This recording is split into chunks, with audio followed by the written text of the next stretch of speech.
એક પ્રયોગ કર્યો છે। આવો પણ સમય આવશે નહોતી ખબર, માણસને જ માણસનો ડર લાગશે નહોતી ખબર।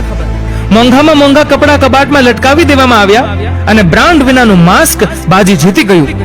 કોરોના વાયરસના માધ્યમથી ઈશ્વરનો સુંદર સંદેશ કે તમે પૃથ્વી પરના મહેમાન છો, માલિક નહીં। કુદરતે આપેલી ભેટોને આપણે નુકસાન પહોંચાડ્યું છે। આ કોરોના વાયરસ એની છેલ્લી નોટિસ છે। મંગળ પર જીવન વિકસાવવાની વાતો કરતો હતો માણસ, આજે પૃથ્વી પર અસ્તિત્વ ટકાવવા ઝઝૂમી રહ્યો છે। અમુક નાસ્તિક લોકો મેણા મારે છે કે હોસ્પિટલ ખુલ્લા છે અને ભગવાનના દ્વાર બંધ છે। ના ભાઈ, ભગવાનના દ્વાર બંધ નથી। જો અદ્રશ્ય વાયરસમાં તમને મારવાની શક્તિ હોઈ શકે છે, તો અદ્રશ્ય ભગવાનમાં તમને બચાવવાની પણ તાકાત છે। બસ વિશ્વાસ રાખજો। આજે બધા મંદિરો બંધ છે કારણ કે બધા ભગવાન અત્યારે હોસ્પિટલમાં સફેદ કોટ પહેરીને સેવામાં છે। કોણ કહે છે કે ભગવાન નથી દેખાતા? ખાલી એ જ તો દેખાય છે જ્યારે કોઈ નથી દેખાતું। રહી જો ડાળીઓ તો પાંદડા પણ આવશે। આ દિવસો ખરાબ છે તો સારા પણ આવશે। બસ સમયને સમયસર સાચવી લેજો, બીજું કંઈ પણ સાચવવાની જરૂર નહીં પડે। જે સમયે સમસ્યાએ જન્મ લીધો હોય છે, એ જ સમયે સમાધાને પણ જન્મ લીધો જ હોય છે। શતરંજ હોય કે પછી જિંદગી, જીતવા માટે ધીરજ રાખવી પડે। જીવનમાં કપરો સમય તો આવે જ છે, તે તમારા પર આધારિત છે કે તમે તેને કેવી રીતે લો છો। કોઈને અડવું નહીં એ આપણે શીખી ગયા, પણ કોઈને નડવું નહીં એ આપણે ક્યારે શીખીશું?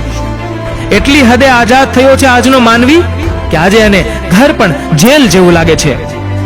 જીભને સેનેટાઈઝ કરીને ક્વોરન્ટાઇન કરી દો, સંબંધોમાં પ્રસરતો કોરોના વાયરસ અટકી જશે। કોઈ તો એવું સેનેટાઈઝર બનાવો કે જે હાથની સાથે સાથે લોકોના દિલ પણ સાફ કરે। સમય સમયની વાત છે સાહેબ। પહેલા કહેતા હતા કે નેગેટિવ લોકોથી દૂર રહેવું, અને હવે કહે છે કે પોઝિટિવ લોકોથી દૂર રહેવું। કોરોનાએ લોકોને સમજાવ્યું કે આપણો દેશ અને આપણા ઘર જેવી સુરક્ષિત જગ્યા બીજે ક્યાંય નથી। જ્યારે પરિસ્થિતિ બદલવી અશક્ય હોય ત્યારે મનની સ્થિતિ બદલી નાખો। નિમિત્ત કોણ હતું એનાથી ફેર નથી પડતો। નિર્ણય હંમેશા કુદરતનો હોય છે, જે દરેકને સ્વીકારવો જ પડે છે। સમય પણ ઘણો મજાનો છે સાહેબ। પહેલા મળતો નહોતો અને હવે જતો નથી। ક્યારેક પરિસ્થિતિને સમય પર છોડી દેવી જોઈએ। શું ખબર તે પરિસ્થિતિ તમારા પ્રયત્નો નહીં પણ સમય માંગતી હોય। એક સેકન્ડનો પણ સમય નહોતો સાહેબ આ દુનિયાના માણસો પાસે। કુદરતે બધાને એક સાથે જ નવરા કરી દીધા। થપ્પો દાવની રમત ચાલી રહી છે। દાવ કોરોનાનો છે। આપણે છુપાઈને રહીશું તો જીતી ગયા, અને બહાર નીકળ્યા તો કોરોના આપણને આઉટ કરી દેશે દુનિયામાંથી।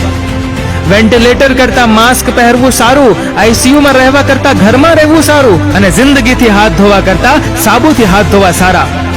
જિંદગીમાં પહેલી વખત જોયું કે માણસે જીવવા માટે પૈસા કમાવાનું છોડી દીધું। સમય સમયની વાત છે સાહેબ। ક્યારેક ઘરે પડ્યા રહેવા વાળાને નકામા કહેવામાં આવતા, અને આજે ઘરે પડ્યા રહેવા વાળાને સમજદાર કહેવામાં આવે છે। મિત્રો, મારો આ વિડીયો પણ